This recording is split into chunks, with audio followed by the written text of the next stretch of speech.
గజం భూమి 13,500 రూపాయలతో 151 గజాల భూమి 20 లక్షలు మాత్రమే.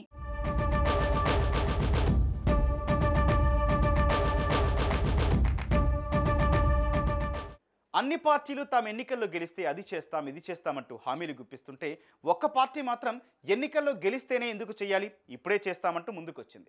అధికారంలో ఉన్నప్పుడు చేయకుండా ఎన్నికల హామీలు ఇవ్వడం ఏంటని భావించిందో లేక ప్రత్యర్థుల వ్యూహాలకు చెక్ పెట్టే ప్రయత్నమో తెలియదు కానీ మొత్తానికి ఆ పార్టీ నిర్ణయాన్ని మెచ్చుకొని తీరాల్సిందే. ఇంతకీ ఆ పార్టీ ఏది, అమలు చేయబోతున్నదేంటి అనేగా మీ సందేహం?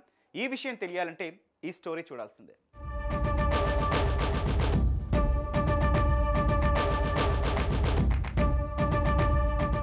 ఆంధ్రప్రదేశ్లో మరికొన్ని నెలల్లో అసెంబ్లీ ఎన్నికలు జరగనున్నాయి. ఈ తరుణంలో ప్రజలను ఆకట్టుకునేందుకు అక్కడి ప్రధాన పార్టీలైన వైసీపీ, టీడీపీ, జనసేన పార్టీలు కార్యాచరణ చేపడుతున్నాయి.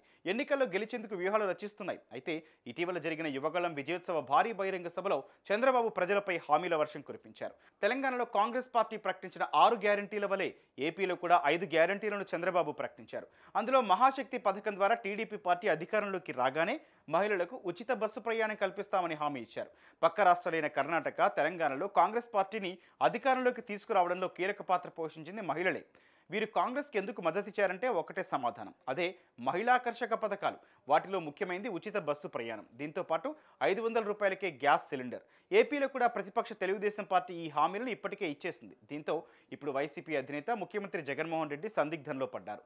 ప్రతిపక్షాల వ్యూహాలను తిప్పికొట్టే విధంగా ప్రతి వ్యూహం రచించారు.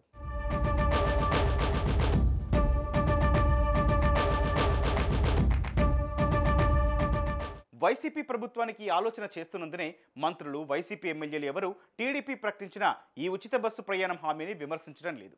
ఇది ఆచరణ సాధ్యం కాని హామీ అని వైసీపీ నేతలు ఎవరు ఖండించడం లేదు. కనుక వైసీపీ ప్రభుత్వం కూడా ఈ పథకం అమలు చేయడం ఖాయంగానే కనిపిస్తోంది. టీడీపీ కంటే ముందుగానే రాష్ట్రంలో ఈ పథకాన్ని అమలు చేసినట్లయితే ఎన్నికల్లో దీని గురించి చెప్పుకోవడానికి టీడీపీకి అవకాశం ఉండదు. ఒకవేళ చెప్పుకున్నా ప్రజలు పట్టించుకోరని వైసీపీ భావిస్తున్నట్లు తెలుస్తోంది.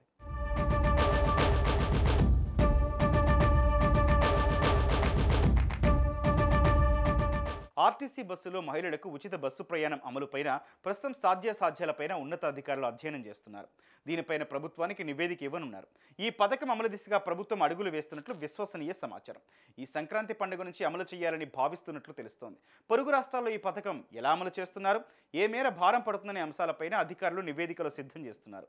దీని ద్వారా ఆర్టీసీకి రాబడి ఎంత తగ్గే అవకాశం ఉంది, ప్రభుత్వం ఏ మేర భర్తీ చేయాల్సి ఉంటుందనే అంశాలపైన కసరత్తు కొనసాగుతోంది. ఏపీఎస్ఆర్టీసీ బస్సుల్లో నిత్యం సగటున 40 లక్షల మంది ప్రయాణిస్తున్నారు. వీరిలో 15 లక్షల మంది వరకు మహిళలు ఉంటారని అంచనా.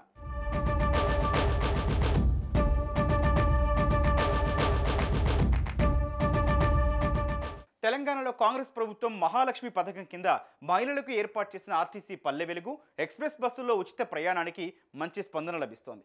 తెలంగాణ వ్యాప్తంగా మహిళలు ఈ అవకాశాన్ని మంచిగా ఉపయోగించుకుంటున్నారు. ఈ పథకం అమల్లోకి వచ్చిన 11 రోజుల్లోనే రికార్డు స్థాయిలో 3 కోట్ల మంది మహిళలు ఆర్టీసీ బస్సులో ప్రయాణించారు. ప్రతిరోజు సగటున 30 లక్షల మంది మహిళలు రాకపోకలు సాగిస్తున్నారు.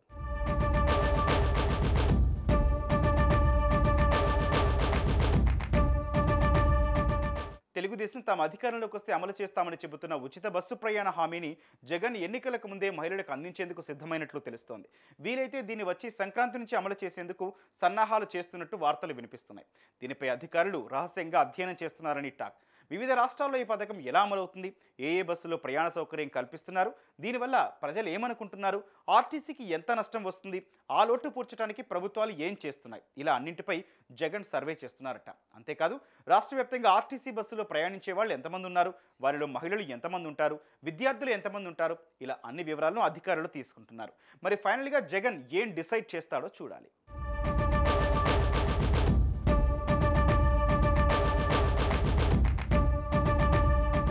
తెలంగాణలో ఇప్పటికే ఈ పథకంపై విమర్శలు కూడా వస్తున్నాయి. ఎక్కువ సంఖ్యలో మహిళలు బస్సు ప్రయాణం చేయడం వల్ల మగవారు తీవ్ర ఇబ్బందులు పడుతున్నారు. ఫ్రీగా ఆడవారు సీట్లలో కూర్చొని పోతుంటే మేము నిల్చొని పోవాల్సి వస్తుందని వారంతా వాపోతున్నారు. అలాగే ఆటో, క్యాబ్స్ ఇలా పలు వాహనదారులు ఫ్రీ పథకం వల్ల తాము తీవ్రంగా నష్టపోతున్నామని, ఆటో నడుపుతూ బ్రతికే మాకు ఈ పథకం రోడ్డున పడేస్తుందని వాపోతున్నారు. ఈ సమస్యలకు జగన్ ఎలా చెక్ పెడతారో చూడాలి.